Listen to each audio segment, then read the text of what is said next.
హైదరాబాద్లో అక్రమంగా ఉంటున్న విదేశీయులను టాస్క్ ఫోర్స్ పోలీసులు గుర్తించి పంపించి వేస్తున్నారు. వీరంతా డ్రగ్స్ కేసుల్లో గతంలో అరెస్ట్ అయి విడుదలైన తర్వాత ఇక్కడే ఉంటున్నారు. గడువు ముగిసినప్పటికీ దేశాన్ని విడిచి వెళ్లకుండా ఉంటున్నారని పోలీసులు గుర్తించారు. వీరిలో నైజీరియా నుంచి ఇద్దరు, టాంజానియా నుంచి ఒకరు, సూడాన్ నుంచి ఒకరు ఉన్నారు. వీరంతా అక్రమంగా ఉండడంతో సొంత దేశాలకు తరలిస్తున్నారు. మరింత సమాచారం మా ప్రతినిధి రాధాకృష్ణ అందిస్తారు.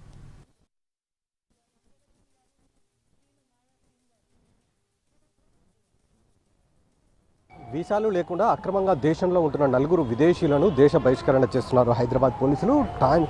నైజీరియాకి సంబంధించిన ఇద్దరు, అలాగే సూడానియన్కి సంబంధించిన ఒకరు, టాంజానియాకి సంబంధించిన ఒకరు, ఇలా మొత్తం నలుగురు విదేశీయులను కూడా ప్రస్తుతం వాళ్ళందరినీ కూడా డిపోర్ట్ చేస్తున్నారు. వీళ్ళంతా కూడా ప్రధానంగా వీసాలు తీసుకొని, అంటే స్టూడెంట్ వీసా, బిజినెస్ వీసాతో పాటు హెల్త్కు సంబంధించిన వీసాలు తీసుకొని దేశానికి వస్తున్నారు. ఆ తర్వాత ఇక్కడికి వచ్చిన తర్వాత వాళ్ళంతా కూడా తిరిగి వెళ్లకుండా ఇక్కడే ఉంటున్నారు. ఇప్పుడు మనం చూస్తున్న ఈ నలుగురు కూడా బెంగళూరుకు సంబంధించిన డ్రగ్స్ పెడ్లర్స్ ఎవరైతే ఉంటారో వాళ్ళతోటి వీళ్ళంతా కూడా లింకులు కలిగి ఉన్నారు. పోలీసులు తాజాగా జరిపిన చెకప్లో ఈ మొత్తం విషయం కూడా వెలుగులోకి వచ్చింది. ఇటీవల కాలంలో వరుసగా కార్డన్ సెర్చ్లు చేస్తున్నారు. ఎవరైతే విదేశీయులు అక్రమంగా ఉంటున్నారో వాళ్ళందరినీ కూడా డిపోర్ట్ చేస్తున్న పరిస్థితి మనకు కనబడుతుంది. ఇప్పటి వరకు హైదరాబాద్ నుండి దాదాపు 19 మంది విదేశీయులను డిపోర్టేషన్ చేశారు, అంటే దేశం నుండి బహిష్కరించారు. వాళ్ళందరినీ కూడా ఎక్కువగా ఆఫ్రికన్ కంట్రీస్కి సంబంధించిన వాళ్ళే ఎక్కువగా ఉన్నారు.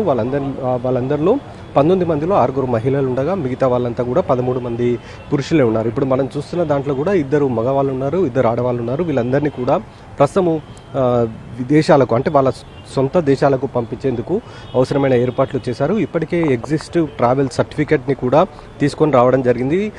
దానికి సంబంధించి కూడా మనం చూసాము.